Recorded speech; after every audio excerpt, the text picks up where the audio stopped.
Promise yourself to be so strong that nothing can disturb your peace of mind. Promise yourself to forget the mistakes of the past and press on to the greater achievements of the future. To wear a cheerful countenance at all times and give every living creature you meet a smile. Promise yourself to give so much time to the improvement of yourself that you have no time to criticize others, to be too large for worry, too noble for anger, too strong for fear, and too happy to permit the presence of trouble. Promise yourself love, Forgiveness. Judgment. Fear. Judgment. Judgment. Judgment. Forgiveness. Fear. Judgment. Forgiveness. Fear. Forgiveness. love. All the time we have is the time between birth and death. I didn't think about how I was before that moment. I thought about how I was because of that moment. Look around you. It's so beautiful. It's not always that easy, but it's always worth it. Look into the mirror, children.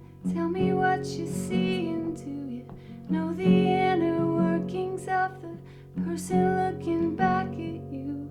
Whoa, whoa, open up your heart. The first time I felt discriminated against was when I was a little girl. I only got to say it at his funeral, and that, for me, that just broke my heart. That I didn't get around to telling him that, and there's no reason not to.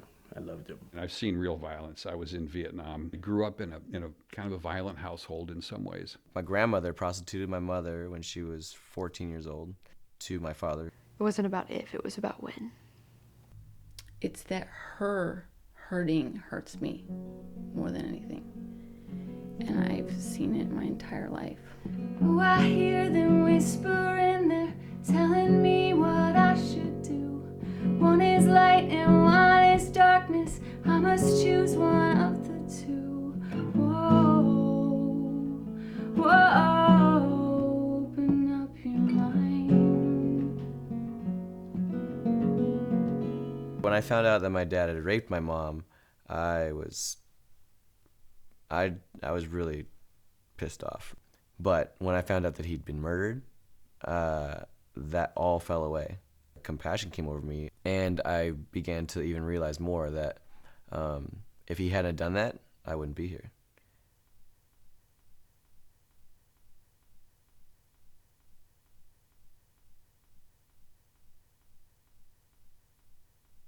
Forgiveness. You know, I feel like I've spent most of my life asking for it and not giving it. You can't forgive unless you've gone through that process within yourself. There's nothing that's ever happened in my life that I haven't been able to forgive. It's the forgetting. If you can't forgive, it impairs your life. You carry that negativity with you. Being able to forgive yourself for all the things that you imagine you've done. There is a real transformation that can occur. Don't take it personally. You know, you don't know where that other person has come from or is coming from. All it is a desire to let go, and we have to really want that. Forgiveness allows you a great freedom in your life.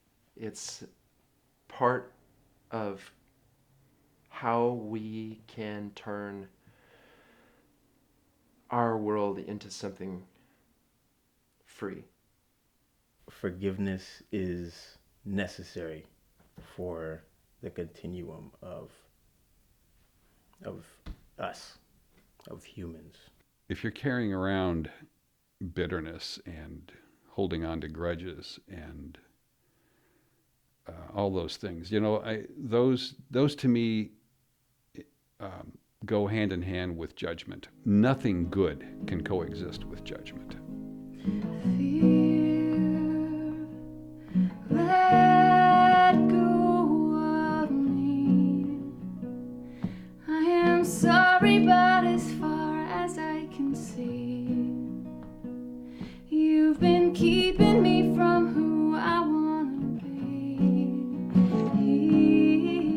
I think that society puts people in boxes. They create norms and say that this is how it is supposed to be. It's not a matter of how do you put that person into a box, but why do you have boxes to begin with?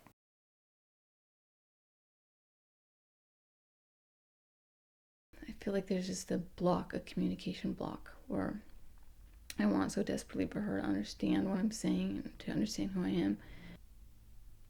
I guess you could call it resentment, not that I want it, but it's there, mixed with how desperately I love her, and like can't even describe the depth of it. But it's just tumultuous. But I hate myself when I'm mean to her because she doesn't need that. It's just my hurt coming out.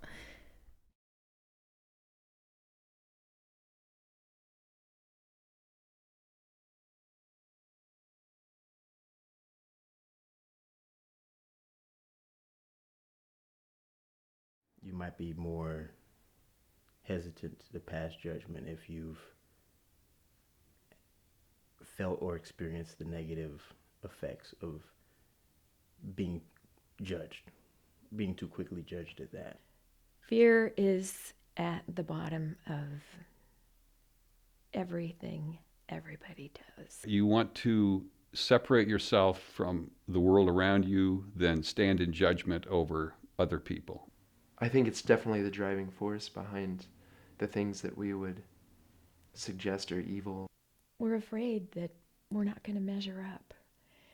And so one way of dealing with that is to judge others. The thing that I think could help change and remove that fear the most is education. It's not an intellectual education, but an emotional education of what it feels like to be in the other person's shoes. We shouldn't judge people. We don't know what everybody's going through. Change can start with one person. Love yourself more. Chances are you'll show other people real love too. As we, one person at a time, cast out our fears, one fear at a time, we open up the doors to moving forward and manifesting a state of compassion for the people around us.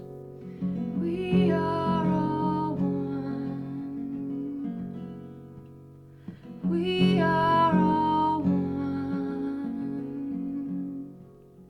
We are all one. We are all one. Life comes into being to be able to be in a position to say, yes, here I am, let's go. There's a kind of freedom available to every one of us that is almost unimaginable. It isn't a question of getting connected. It's a question of people realizing that we're connected.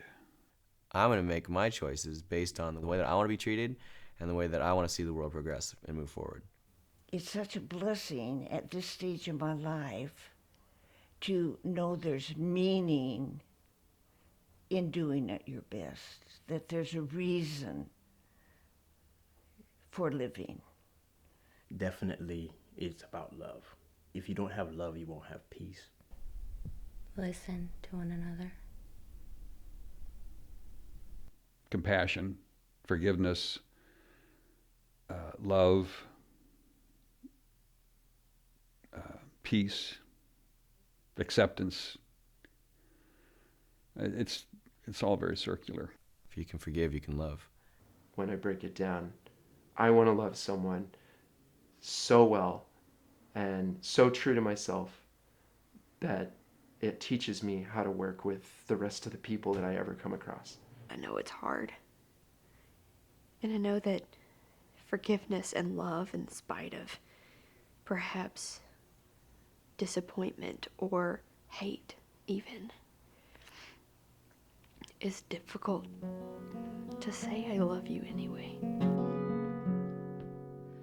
I will follow. I will follow. I